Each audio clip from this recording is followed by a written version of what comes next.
Anza had told her son Artis over and over again that she did not want him going over to Birmingham, ever, but tonight he went anyway. He jumped off the back of the freight that arrived at the L&N terminal station at about 8 o'clock. When he went inside, his mouth dropped open. The station seemed as large to him as Whistle Stop and Trollville put together, with its rows and rows of thick, rich mahogany benches and the multicolored tile that covered the floor and the walls of the huge building. Shoe shine, sandwich, counter, cigar stand, beauty shop, magazines, barber shop, donuts and candy, cigarettes, whiskey bar, coffee, bookstore, have your shoes pressed, gift shop, cold drinks, ice cream. Here was a city teeming with redcaps, porters, and train passengers, all under the 75-foot glass ceiling. It was all too much for the 17-year-old black boy in overalls who had never been out of Whistle Stop. He thought he had seen the whole world inside that one building, and he stacked out the front door, dazed. And then he saw it. There it was.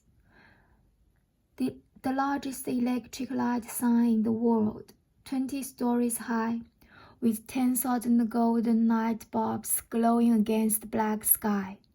Welcome to Birmingham, the magic city.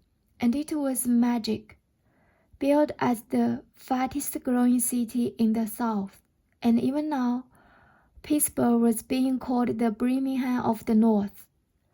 Birmingham with its towering skyscrapers and steel mills that lit up the sky with red and purple hues, and its busy streets buzzing with hundreds of automobiles and the streetcars on wheels, whisking back and forth day and night. Artists walked down the street in a trance, past the St. Clair, Birmingham up to the Minute Hotel, on by the L&N Cafe and the Terminal Hotel. He peered in between the Venetian blinds on the window of the coffee shop and saw all the white men sitting there, enjoying their blue plate specials, and knew why this was not the place for him.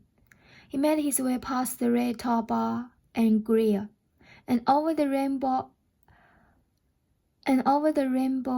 Viaduct, on by the Melbourne Cafe, and as if by some primeval instinct, he found 4th Avenue North, where all of a sudden the complexion began to change. He had found it. Here it was, those 12 square blocks, better known as Slackton, Birmingham's own Harlem of the South, the place he had dreamed about. Couples began moving past him, all dressed up, talking and laughing on their way to somewhere, and he was being pulled along with them, like a white cap floating on the crest of a wave. Music throbbed out of every door and window and spilled down flights of stairs into the streets. The voice of Bessie Smith wailed from an upstairs window. Oh, careless love! Oh, careless love! Hard jazz and blues were melting together as he passed by the Frolic Theatre, which boasted to be the finest colored theatre in the South, featuring only music and high comedy. And the people kept on moving down the block. Ether Waters sang and asked music questions. What did I do to be so black and blue? While next door, Marini shouted out, Hey, Jenna, tell me What Have I Done? And people in the Silver Moon Blue Note Club were doing the shammy to Art Tatum's Red Hot Pepper Stomp. He was here, Slackton, on a Saturday night, and just 1 block away. White Birmingham was completely unaware that this exotic sepia spa even existed.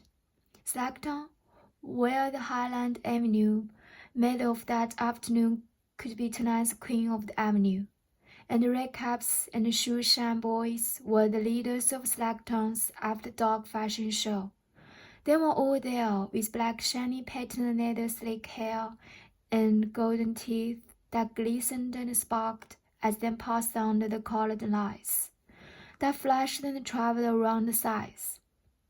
Blacks, tans, cinemas, octrooms, reds and dukes mixtures, moving artists down the street, all dressed in suits of lime green and purple, sporting 2 toms yellow and time, brogans and thin red and white silk ties, while the ladies with gleaming deep maroon and tangerine lips and swinging hips were promenading in spectator pumps and red fox ferns. Les blinked away at him. The Magic City billiards parlor for gentlemen, the St. James Grill, Blue Heaven Barbecue, Alan Major's School of Beauty Culture, on past the Champion Theatre, where happiness cost so little, 10 cents. 2 doors down, he saw dancing cups through the window of the black and tan ballroom, where amber spotlights lazily searched the room, turning the cups pale purple as they floated by. He turned the corner and was carried along, faster and faster, down the teeming street, past the clouds of joy-used clothing exchange, the Little Dinner Cafe, Pandora Billiards, and the Stairway to the Stars Cocktail Lounge, advertised as the home of the mixed drink and the pastime theatre. This week featuring Edna May Harris in an all-colored review. Next door, at the Grand Theatre, Mary Marble and Little Chips were appearing.